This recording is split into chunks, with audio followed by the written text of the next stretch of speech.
Hello Hi there. and welcome. We decided to, after Nightmare on Elm Street, we decided to tackle the Texas Chainsaw Massacre franchise. Yeah. There are 9 apparent films Yeah, so to far. the Chainsaw franchise. Mm-hmm. So of course, the first one that we would watch is what was it, 74? 74 original. 1974 original The Texas Chainsaw Massacre. Very important, the Texas Chainsaw Massacre, because I guess There are many incarnations.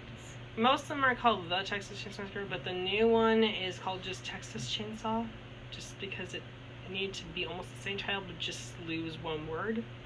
Yeah. This movie, I will say, one thing I'll give it credit for, among a couple other things, even though we'll get into my opinions of this movie and as yours, is this is one of the first films to do a slasher movie, at least in the U.S., that was kind of like starting off this kind of main killer and final girl and like sort of going into gore kind of horror franchise, with an iconic like killer with a weapon of choice. It's also based on the Ed Gein murders at the time, 10, 15 years within that time frame, as well as Psycho. Psycho is also another way of basing it off of Psycho, and Texas Chainsaw Massacre were both based on loosely like his crimes. So yeah.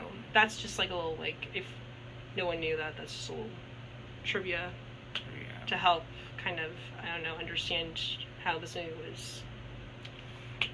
Yeah. Apparently, according to my mother, she said that when this first came out, there was stuff going on in Texas. Like, there was, like, murders and disappearances and stuff like that. She said it was a very scary time. So then when this movie came out, it was very genre defining, I guess. Yeah.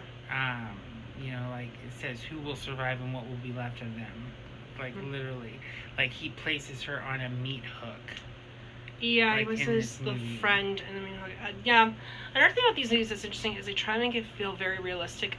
Most of all the movies, we'll get into it, not all of them, but most of them start off with an opening dialogue sequence that makes you feel like you're in a like watching like true crime unfolds. Yeah. In these films, there's always a dialogue at the beginning to say like what's going on, and like there's like a news report. They take like in this one and a couple other ones too. They take photographs. They show you like behind the scenes footage of the crimes that happened to make it feel very realistic. I will say my biggest, I guess, compliment to this movie, other than being one of the first of its kind in the horror genre, I guess, is just how like gritty and like dark the atmosphere of the film is. When it comes to the Sawyer house, is just really gross, and like I'd say like Leatherface is at his creepiest in this movie, possibly, but it just feels so raw. But I think that's really the most of my compliments for this movie, though, is just that. Yeah, I mean, it was. I don't know. I didn't watch this when it came out too, so I don't know how scary it was then. I personally just don't see this movie as being that scary, aside from the creepy visuals of this movie. Movie's 50 years old. It is, actually. It is this year. Yeah. That's crazy. Yeah. It's so old. It is. 50 years of Leatherface. Wow. Is that the oldest franchise? I think when it comes to stuff like this, I mean, unless you include like Norman Bates and stuff, but yeah, like of like the main, like when you think of like killers, like this is the oldest. Yeah. Leatherface is That's the oldest. Crazy. Mm-hmm. But yeah, that's what I was gonna say. This wasn't the first Texas Chainsaw movie that I ever saw.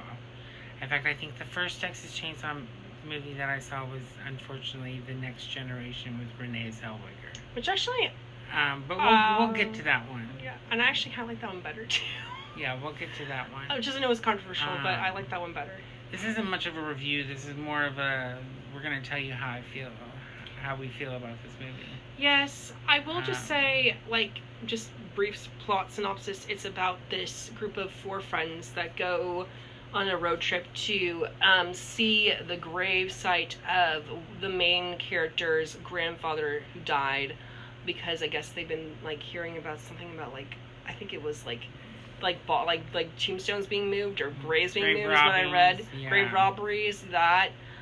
So they go to like the old house and they try to check up on the gravesite, and they're just going this road trip that's supposed to be fun. And then they go like randomly, like, because they're running low on gas, so they go to they basically stumble onto this other house that's not too far away, and then said movie unfolds with chaos and murder and disturbing and they pick up a hitchhiker. things. Oh yeah, that's how it also that's really the beginning of like the creepy fucking stuff. crazy hitchhiker. Yeah, a crazy hitchhiker like, who you should have heard him talking during the movie saying, what are these people doing?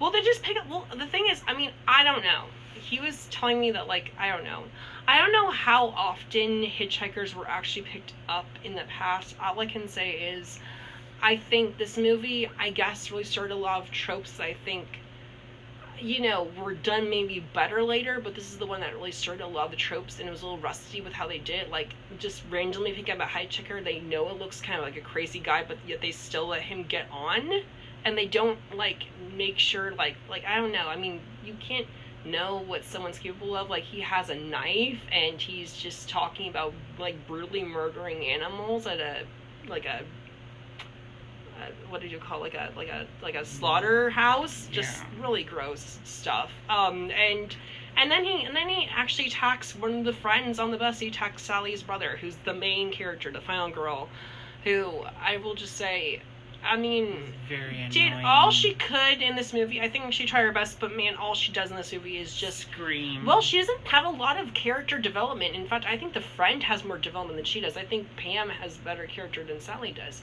And Sally's just there to kind of be there, and then she ends up screaming for the last 20 or 30 minutes of the movie, just whimpering and screaming.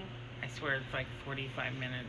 Yeah, I mean, aside from the visuals, this movie doesn't get much better. I mean, there's some very brutal and, like, I think that's like the selling point of this movie is just to be brutal. Like, the brutal kills.